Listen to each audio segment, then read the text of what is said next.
अस्सलाम वालेकुम। आज का हमारा जो टॉपिक नंबर 3 है उसका लेक्चर नंबर 12 है और इस लेक्चर नंबर 12 में हम स्टडी करेंगे मिंटो मॉर्ले रिफॉर्म्स को और कानपुर मॉस्क ट्रेजेडी को। तो ये आज के हमारे दो टॉपिक हैं। सबसे पहले हमारे पास है मिंटो मॉर्ले रिफॉर्म्स 1909। इसे इंडियन काउंसिल एक्ट ऑफ 1909 भी कहते हैं और मिंटो मॉर्ले रिफॉर्म्स भी कहते हैं या मॉर्ले मिंटो रिफॉर्म्स भी कह देते हैं।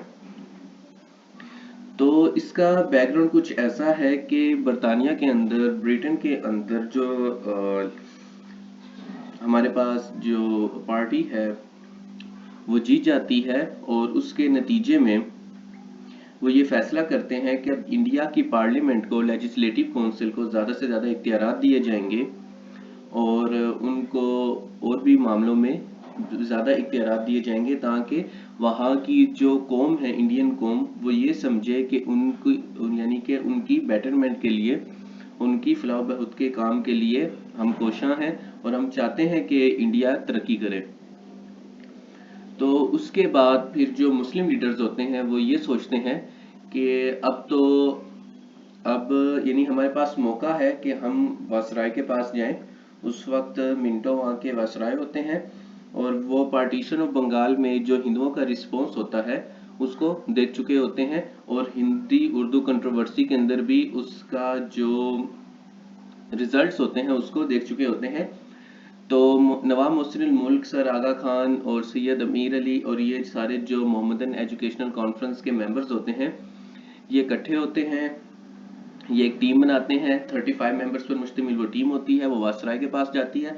तो वासराय उनको कहता है कि देखें, जो आपकी डिमांड्स हैं वो इस तरह पूरी नहीं हो सकती, तो आप एक पॉलिटिकल पार्टी बनाएं। तो वो फिर ऑल इंडिया मुस्लिम लीग की बुनियाद रख देते हैं। तो मुस्लिम लीग के दो बेसिक पॉइंट होते हैं। सबसे पहले उनका ये होता है कि हमारे सेपरेट इलेक्टोरेट हो और दूसरा ये कि दो इंडियन वासराय की टीम का हिस्सा हो। तो ये मुस्लिम लीग की बुनियादी डिमांड्स होती हैं जिसको वासराय आगे ब्रिटिश पार्लियामेंट के पास भेज देता है। उसके बाद ब्रिटिश पार्लियामेंट वहां पर यानी देखते हैं हम कि क्या अलाउ करता है और क्या अलाउ नहीं करता।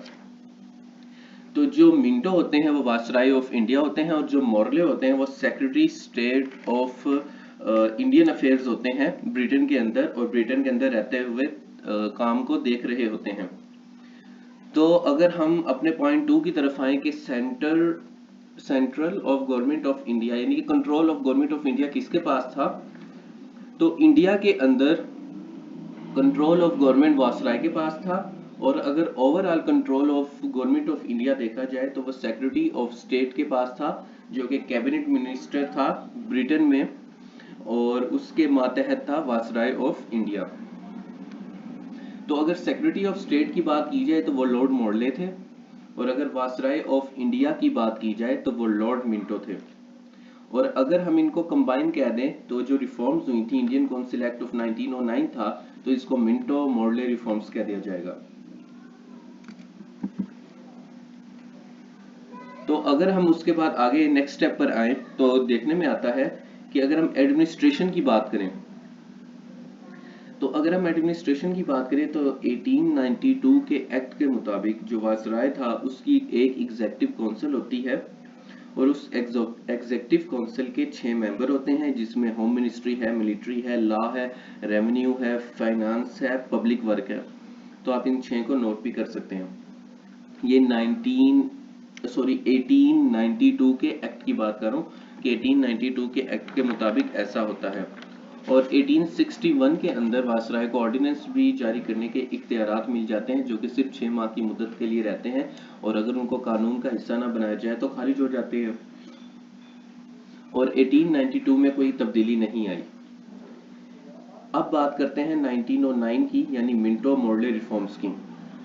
तो 1909 के कानून के मुताबिक एक बहुत बड़ी तब्दीली ये आई कि अब एक हिंदुस्तानी वासराय की टीम का हिस्सा होगा, यानी एग्जीक्यूटिव काउंसिल का मेंबर होगा। जो पहले हिंदुस्तानी वासराय की एग्जीक्यूटिव काउंसिल का हिस्सा बने उनका नाम था सत्येंद्र परसाना सिन्हा। तो अगर मैं आपको स्पेलिंग बताऊं तो SATYENDRA स्वतंत्रा, PRASANNA Prasanna, SINHA Sinha. तो ये 3 वर्ड्स हैं। ये एक बहुत बड़ी तब्दीली थी, मगर मुस्लिम लीग नाराज थी क्योंकि उनको नुमाइंदगी नहीं दी गई। ऑल इंडिया मुस्लिम लीग ने कहा था कि कम से कम 2 मेंबर वासराय की टीम का हिस्सा हो, जिनमें से एक मुस्लिम हो। तो उनकी इस बात को भी नज़रअंदाज कर दिया गया और एक हिंदू शख्स को वासराय की टीम का हिस्सा बनाया गया। हाँ, लेकिन जो इसके बाद वासराय की टीम का हिस्सा बने वो मुस्लिम ही थे। अगर हम अपने पॉइंट नंबर 4 पर आए, सेंट्रल लेजिस्लेटर में, तो के सेंटर में क्या तब्दीली आई। तो 1892 के एक्ट को पहले हम रिवाइज करते हैं। वो स्टूडेंट्स जिन्होंने 1861 और 1892 का जो एक्ट के ऊपर मैंने वीडियो बनाई थी नहीं देखी, तो उसको जाके देख लें तो उनको कॉन्सेप्ट क्लियर हो जाएंगे कि मैं क्या बात करूं। तो अगर आप सेंट्रल लेजिस्लेटर की तरफ आए कि सेंटर में क्या था, तो सबसे पहले 1892 की बात करते हैं कि 2 तरह की पार्लियामेंट थी। एक वासराय की टीम थी जिसको एग्जीक्यूटिव काउंसिल कहते थे, जिसके 6 मेंबर थे, जो मैं आपको बता चुका हूँ कि home, finance, revenue, military etcetera. और दूसरी तरफ एडिशनल मेंबर थे, जिनमें से फिर 2 हिस्सों में डिवाइड होते थे, एक ऑफिशियल्स, दूसरे नॉन ऑफिशियल्स। ऑफिशियल्स की तादाद 6 थी और इनको भी वासराय ही नॉमिनेट करता था, और नॉन ऑफिशियल्स की तादाद 10 थी, और उन 10 में से 5 वासराय की तरफ से नॉमिनेटेड होते थे, और बाकी जो 5 थे उनमें से एक कोलकाता चैम्बर ऑफ कॉमर्स की तरफ से नॉमिनेटेड होता था, और बाकी 4 मद्रास, बंगाल, बॉम्बे और NWFP जो आज का खैबर पख्तूनख्वा है वहां से नॉमिनेट होते थे। तो अब हम देखते हैं कि 1909 में क्या तब्दीली आई। 1909 में बहुत ज़्यादा तब्दीली आई। एग्जीक्यूटिव काउंसिल की बात की जाए तो वहाँ पर कोई तब्दीली नहीं आई, उसको वासराय ही लीड करता था, उसके मेंबर की तादाद 6 थी। हाँ, एक मेजर तब्दीली ये आई कि उनमें से अब एक हिंदुस्तानी हुआ करेगा, और एडिशनल मेंबर की तादाद में क्या यानी कि हुआ, तो उसमें एडिशनल मेंबर की तादाद पहले 16 थी जो कि बढ़ाकर 60 कर दी गई। तो अगर हम एडिशनल मेंबर्स को 2 हिस्सों में डिवाइड करें, एक ऑफिशियल्स और दूसरे नॉन ऑफिशियल्स, तो ऑफिशियल्स जो पहले नॉमिनेट होते थे वासराय की तरफ से, अब वो इलेक्ट होंगे। पहले उनकी तादाद 6 थी लेकिन अब 28 होगी, यानी अब ऑफिशियल मेंबर्स की तादाद 28 होगी, और अब वो इलेक्ट होकर आया करेंगे। और जो नॉन ऑफिशियल्स हैं उनकी तादाद पहले 10 थी, अब उनकी तादाद बढ़ाकर 32 कर दी गई, 32 कर दी गई, यानी ऑफिशियल्स अब 28 होंगे और नॉन ऑफिशियल्स अब 32 होंगे। उन नॉन ऑफिशियल्स 32 में से 5 नॉमिनेटेड होंगे वासराय की तरफ से, उनमें से 13 स्पेशल इलेक्टोरेट होंगे, आगे मैं बताऊंगा कि वो 13 कौन से होंगे। उनमें से 12 provincial assemblies of Bombay, Madras, Bengal, NWFP की तरफ से इलेक्टेड होंगे, और कलकत्ता कांग्रेस ऑफ चैम्बर्स से अब एक नहीं बल्कि 2 इलेक्ट होकर आएंगे मेंबरान। तो मैं अपनी बात को रिपीट कर देता हूं कि ऑफिशियल्स की तादाद 28 हो गई और नॉन ऑफिशियल्स की तादाद 32 हो गई, यानी 32। उन 32 में से 5 वासराय की तरफ से नॉमिनेटेड होंगे, 13 स्पेशल इलेक्टोरेट होंगे, उनमें से 12 provincial assemblies of Bombay, Madras, Bombay NWFP की तरफ से इलेक्टेड होंगे, और 2 कोलकाता चैम्बर ऑफ कॉमर्स की तरफ से इलेक्टेड होंगे। और जो स्पेशल इलेक्टोरेट हैं उनमें से 5 मुस्लिम सेपरेट इलेक्टोरेट होंगे, तो मुस्लिम लीग की बात मान ली गई। 6 जमींदार होंगे, ये भी इलेक्टेड होंगे, 2 बिजनेसमैन होंगे, यानी कि ये सारे के सारे इलेक्ट होकर आएंगे। अगर हम ऑल ओवर कंपैरिजन करें तो जो नॉमिनेटेड हैं उनकी तादाद इलेक्टेड से ज्यादा है, तो वासराय का हाथ अभी भी ऊपर ही था। तो अगर देखा जाए कि discussion related to finance were allowed, कि जो फाइनेंस के बिल के ऊपर डिस्कशन थी उसको अलाउ कर दिया गया। फाइनेंस के ऊपर बिल यानी कि जो बिल था उसके ऊपर वोटिंग को भी अलाउ कर दिया गया। जो काउंटर क्वेश्चन पहले अलाउ नहीं थे एडिशनल मेंबर को, वो अलाउ कर दिए गए, यानी कि पहले सवाल करना भी अलाउ नहीं था, और 1891 के अंदर सवाल करना अलाउ किया गया। लेकिन 1909 के एक्ट के अंदर ये जो सवाल के ऊपर जो काउंटर क्वेश्चन होते हैं, यानी कि एक ने जवाब दे दिया और उसके जवाब पर दोबारा सवाल करना, ये भी अलाउ कर दिया गया, यानी सप्लीमेंट्री क्वेश्चन अलाउ कर दिए गए। अब हम बात करते हैं प्रोवेंशनल लेजिस्लेटर की, के प्रोवेंसेस के अंदर क्या क्या हुआ। अब 7 जगहों में प्रोवेंसेस बना दिए गए, जिसमें Madras, Bombay, Bengal, United Provinces, Punjab, Burma और असम शामिल थे। अगर मैं बात करूं मद्रास, बम्बे, बंगाल, यूनाइटेड प्रोवेंसेस, इन 4 की, तो इनमें से जो इलेक्ट होके आने थे उनकी तादाद 50 थी, यानी कि 50 कर दी गई।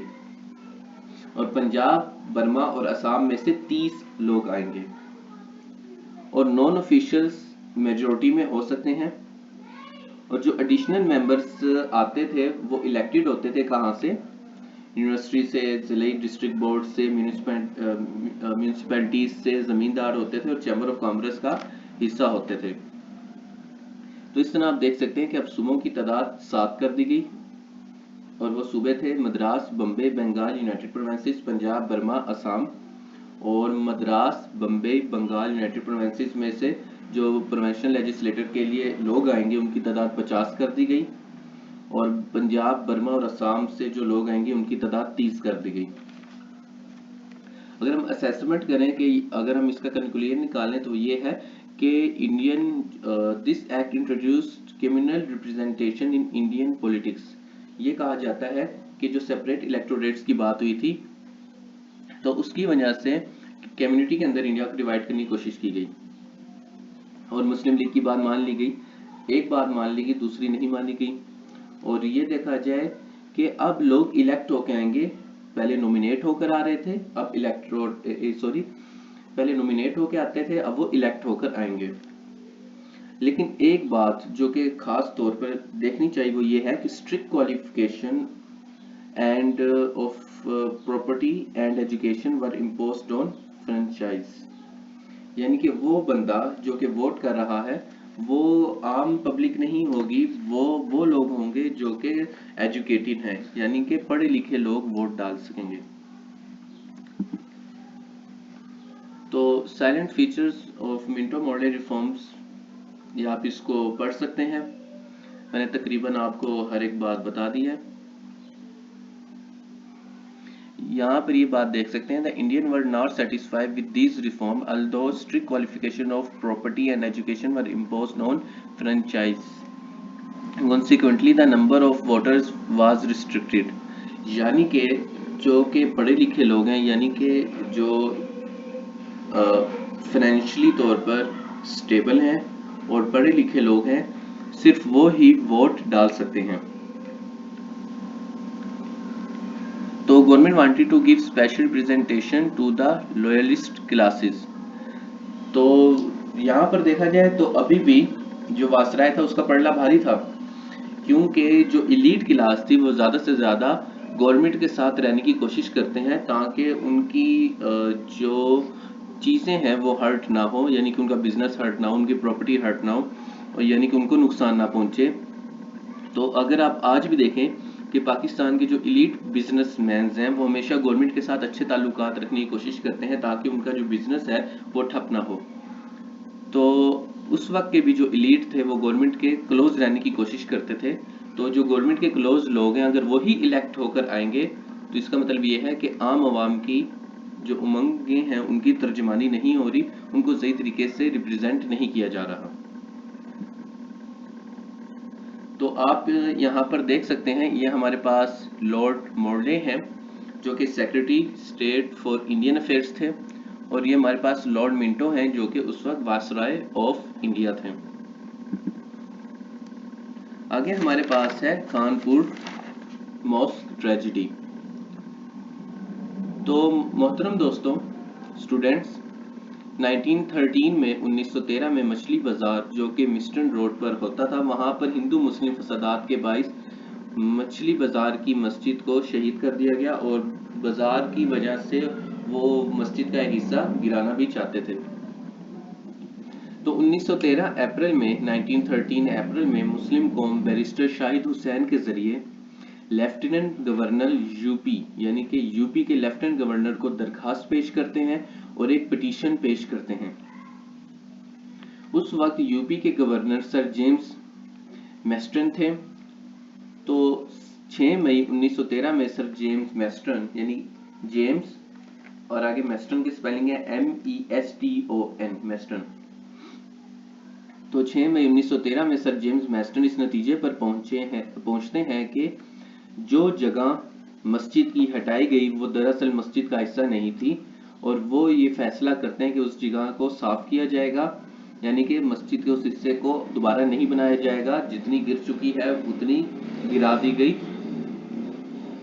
तो 20 जुलाई 1913 को यानी 20 जुलाई 1913 को मैस्टन खुद कानपुर की मस्जिद को देखने आते हैं। वो मुस्लिम कौम के जज्बात को नजरअंदाज करके मस्जिद के मशरिक में मौजूद जगह को गिरा देते हैं। मस्जिद का वो हिस्सा वुजू के मामलात के लिए था, ऐसा कहा जाता है, और वहां पर वुजू, बैतुल खला और गुस्ल खाने वगैरह मौजूद थे। तो उनके इस अमल से पूरे हिंदुस्तान के अंदर मुसलमानों में एक गुस्सा की लहर दौड़ पड़ती है कि उनकी मस्जिद को शहीद कर दिया गया है। 13 अगस्त जो मुसलमान इकट्ठे होते हैं,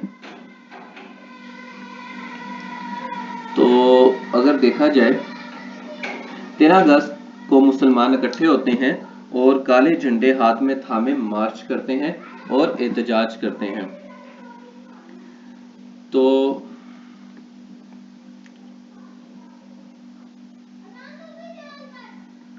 सॉरी, ये है 3 अगस्त को। तो 3 अगस्त को मुसलमान इकट्ठे होते हैं और काले झंडे थामे मार्च करते हैं और एहतजाज रिकॉर्ड करवाते हैं। तो वो मस्जिद के पास इकट्ठे हो जाते हैं। टेलर नाम के ब्रिटिश मजिस्ट्रेट जो कि उस वक्त अपनी ड्यूटी पर होते हैं, वो अवाम के गिरोह को जो कि एहतजाज कर रहे होते हैं भगाने का हुक्म देते हैं, यानी कि उनको वहां से हटाने का हुक्म देते हैं। लोग एहतजाज की जगह नहीं छोड़ते तो वो उनको भगाने के लिए पुलिस को गोलियां चलाने का हुक्म दे देते हैं, और सामने मुसलमान खाली हाथ बेबस मौजूद होते हैं। 15 मिनट के अंदर 600 गोलियां चलती हैं और मासूम लोगों का खून बहा दिया जाता है। लॉर्ड हेडिनिच के पास ये खबर पहुंचती है तो वो बहुत गुस्सा होते हैं कि टेलर ने ये क्या घटिया काम कर दिया, ये क्या नई मुसीबत हमारे सर के ऊपर डाल दी, और वो मस्जिद की जगह पर खुद जाते हैं और यकीन दिलाते हैं कि मामलात को हल कर दिया जाएगा। वो कैदियों को भी जो कि कैद कर लिए गए थे एहतजाज के दौरान, तो उनको रिहा करवा देते हैं।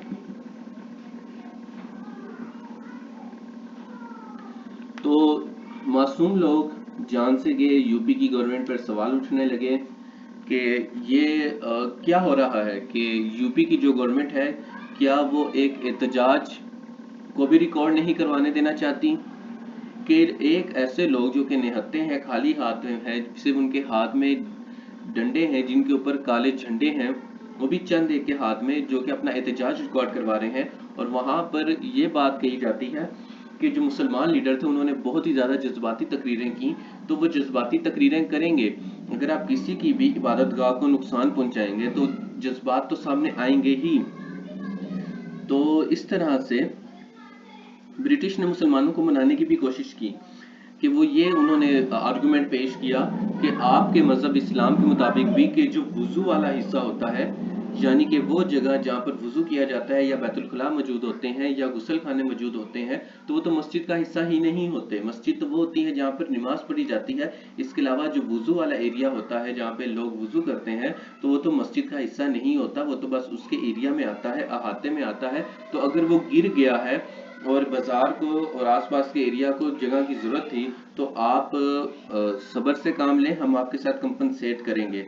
लेकिन मुसलमान नहीं मानते और उनके अंदर गम गुस्सा मौजूद रहता है। तो ये वही पहले वाली बातें यहाँ पर भी बयान की गई हैं जरा डिटेल के साथ, कि अगर आप इसको देख सकते हैं, इसको नोट भी कर सकते हैं। तो चैनल पर आने के लिए, वीडियोस देखने के लिए आप लोगों का बहुत बहुत शुक्रिया। अगर आपके जहन में कोई भी सवाल मौजूद है तो वो आप कर सकते हैं। और ये चैनल वेलफेयर प्रोजेक्ट है रमो स्टूडियो का, उन स्टूडेंट्स के लिए जो कि huge amount of academy fees afford नहीं कर सकते। मेरा ये मानना है कि जो क्वालिटी एजुकेशन है वो फ्री होनी चाहिए, और एजुकेशन के ऊपर पैसा कमाना ये मेरे नज़दीक ठीक नहीं है। तो इस वजह से ये लेक्चर्स फ्री ऑफ कॉस्ट हैं, वरना वेबसाइट बनाकर और मोबाइल एप्लीकेशन बनाकर भी पैसे कमाए जा सकते हैं। चैनल पर आने के लिए और वीडियो देखने के लिए आप सब लोगों का बहुत बहुत शुक्रिया। अल्लाह हाफिज़।